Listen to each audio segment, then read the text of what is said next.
But I think, well, like you were saying, waiting for your time to come, I think is Yeah. more than the new direction that I you suppose explore so, yeah. more. That you explore not- more. I think, we end Recently. up doing those things, but always within the context of things that are traditional, like Emperor's New Clothes, for instance, which is very foot to the floor, big guitar solo, and all this kind of stuff, because we really love music like that. Yeah. But, sometimes if it's constantly that same kind of sound over and over, you tend to lose perspective on it. And I think if you have songs that kind of sound different or melodically different, you can, I don't know, it's something to contrast off against. Yeah. Well, then the album title, Smoke and Mirrors. Yeah. Well, it has something to do. It's an expression, something with dishonesty or something. Yeah, I think, you're the first person who's commented on that, because quite often in a country that's not England, if English isn't the first spoken language, people don't really understand the reference. But yeah, I mean, smoke and mirrors, it's a kind of a common expression for people sort of throwing up a facade or something false to hide their true intention or to hide their lack of intention.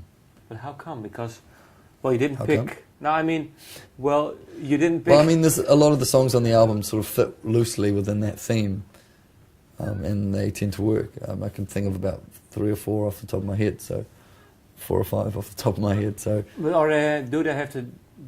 do they deal with the same sort of? I mean, within the realms of what Smoke and Mirrors can mean, yeah, Okay, completely. yeah.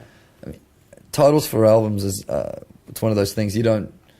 With the Datsuns, we don't come up with a theme or an idea for the record and then go and make that record. We'll write a lot of songs and then we'll put them, and then we'll pick our favourite ones, and that'll end up becoming the album. And then we're like, oh, okay, what sums up this album? Let's find out a good, catchy title. Argue about it for 2 months until we're right at the point where we just have to decide, and then we pick something quickly. And then people want to know whether it's this calculated thing, whether it's all kind of thing, and I don't really have too much of an answer. So it's not, no, okay. But do you still recall then why you picked this album title? I mean, Well, it was like what I was saying before. I mean, it sums up a lot of the themes from okay. the other songs, yeah. Let me see. You have well, you graduated. Graduated? Yeah. I mean, in 2000 or something. Yeah, 2001. You mean from university? Yeah. Yeah. And what did you do? I pretty much went straight into... No, I'm sorry. What sort of studies did you do? I did what's referred to as a double major, which means you pick 2 majors, you don't have one, and I did sociology and psychology. And whereabouts? In Waikato University, which is in Hamilton. No. It's kind of if you have a small town, there's always the big town up the road. Yeah. It's the big town up the road from Cambridge. Yeah. It's like 250,000 people or whatever. And how come you picked those sociology? I think when I went to university when I was straight out of high school, so 17 or 18, and I did it to feel a sense of legitimacy, like I was doing something with my life, when what I really wanted to be doing was playing music, and I didn't, from things around me, I wasn't feeling that from playing in a band, because we weren't taking it that seriously.